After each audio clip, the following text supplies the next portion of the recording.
नमस्कार, मैं सलोनी शर्मा आपका हमारे YouTube चैनल में स्वागत करती हूँ।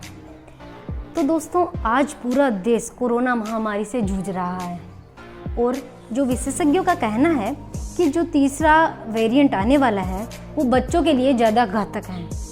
तो दोस्तों, आज मैं इस वीडियो में आपको बताऊंगी कि बच्चों के कुछ ऐसे आसन जिससे बच्चों की इम्यूनिटी सिस्टम स्ट्रॉन्ग होगी, बच्चों के रोग प्रतिरोधक क्षमता के लिए वो आसन कारगर होंगे। क्योंकि दोस्तों, घातक इसलिए बताया जा रहा है कि अभी तक बच्चों के टीके नहीं लगे हैं। सरकार टीके लगाने के लिए पूर्ण प्रयास कर रही है। तो दोस्तों, आज मैं कुछ ऐसे आसन आपको बताऊंगी कि बच्चों के फेफड़ों को स्ट्रॉन्ग करेंगे, क्योंकि इसमें फेफड़ों का स्ट्रॉन्ग होना बहुत ज़्यादा आवश्यक है, क्योंकि फेफड़े ही अपनी श्वसन क्रिया के लिए ज़्यादा कारगर होते हैं। तो दोस्तों, अगर आपने हमारे चैनल को सब्सक्राइब नहीं किया है तो प्लीज़ सब्सक्राइब कर लीजिएगा, क्योंकि हम आपके लिए लाते रहेंगे।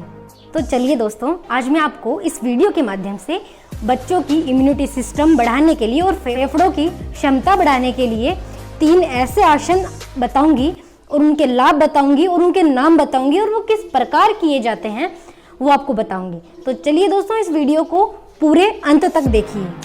तो दोस्तों, सबसे पहले हम पहला आसन करेंगे। तो पहला आसन है भुजंगासन। तो दोस्तों, देखिए किस प्रकार हम ये आसन करते हैं। तो सबसे पहले इस आसन करने के लिए उल्टा लेटेंगे। सबसे पहले उल्टा, बच्चों को उल्टा लेटा दें। फिर अपने दोनों हाथों के सहारे को अपने शरीर के ऊपरी भाग को ऊपर उठाएं। दोस्तों, ध्यान रखें कि अपने दोनों हाथ कंधों के बराबर होने चाहिए।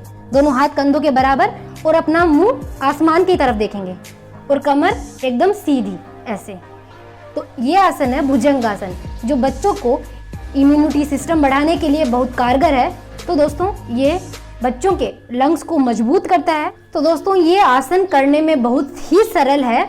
ये आसन डेली सुबह बच्चों को करवाना चाहिए और ध्यान रखें कि खाने से 4 घंटे पहले आसन करना चाहिए।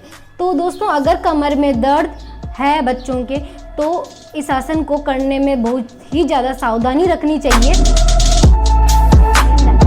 तो दोस्तों, दूसरा आसन है उष्ट्रासन। उष्ट्रासन को कैमल पोज भी कहते हैं। ये ऊंट की तरह आकृति का आसन होता है। तो इसको करने के लिए सबसे पहले अपन को वज्रासन में बैठना पड़ेगा। तो दोस्तों, सबसे पहले वज्रासन में बैठें। वज्रासन में बैठने के लिए दोनों पैरों के अंगूठे एक दूसरे के ऊपर रखें, फिर बैठें।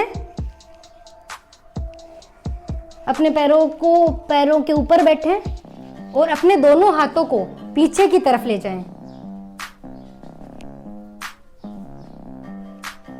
दाएं पैर और अपने पेट को ऊपर की तरफ खींचें, जितना हो सके ऊपर की तरफ खींचें और अपने फेस को नीचे की तरफ रखें।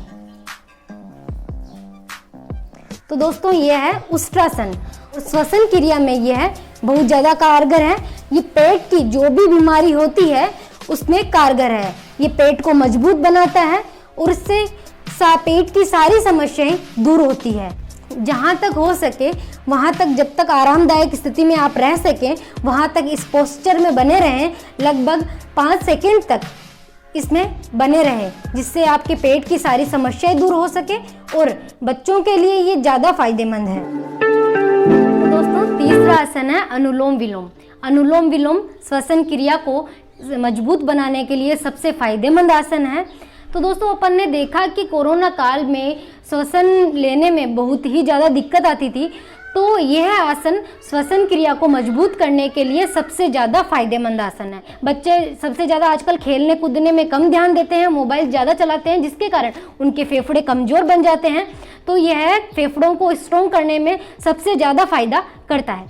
तो सबसे पहले अपन सुखासन में बैठें, या जो भी आरामदायक वज्रासन है, सुखासन है, जिस भी आसन में आप आरामदायक स्थिति आपको लगे उसमें बैठें और फिर अपने बाएं हाथ को उठा करके बाएं नासिका से बंद करें। बाएं हाथ से, बाएं अंगूठे से बाएं नासिका को बंद करें और जो अपनी ये अंगुली है, अंगूठे के बगल की अंगुली को आज्ञा चक्र पर लगाएं। आज्ञा चक्र पर लगाने के बाद में एक गहरा लंबा सांस लें गहरा लंबा सांस लेने के बाद में जो दूसरा नासिका का छिद्र है उसको बंद करके जो अंगूठे वाले नासिका का छिद्र, बाएं नासिका छिद्र को खोल दें और धीरे धीरे अपने श्वास को निकालते जाएं।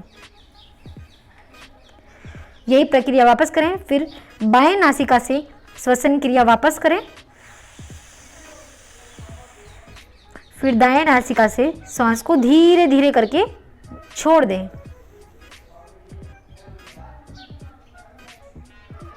ये आसन आपको 5 सेकंड तक करना है और ध्यान रहे कि अपना ध्यान आज्ञा चक्र पर होना चाहिए और आंखें एकदम बंद होनी चाहिए। यह आसन बच्चों के लिए बहुत ज़्यादा फायदेमंद है, बच्चों के तनाव के लिए, फेफड़ों को मजबूत करने के लिए और श्वसन क्रिया में सुधार लाने के लिए बहुत ही ज़्यादा आसन है। अगर दोस्तों ये 3 आसन आप रेगुलर बच्चों को करवाएंगे तो बच्चों को कोरोना काल के अंदर जो तीसरी लहर आने वाली है उनमें बचाव के लिए बहुत ही ज़्यादा फायदा मिलेगा। तो दोस्तों अगर मैं आपको फिर से बता रही हूँ, अगर आपने हमारे चैनल को सब्सक्राइब और लाइक नहीं किया है तो प्लीज़ हमारे चैनल को सब्सक्राइब करें और अगर आपको वीडियो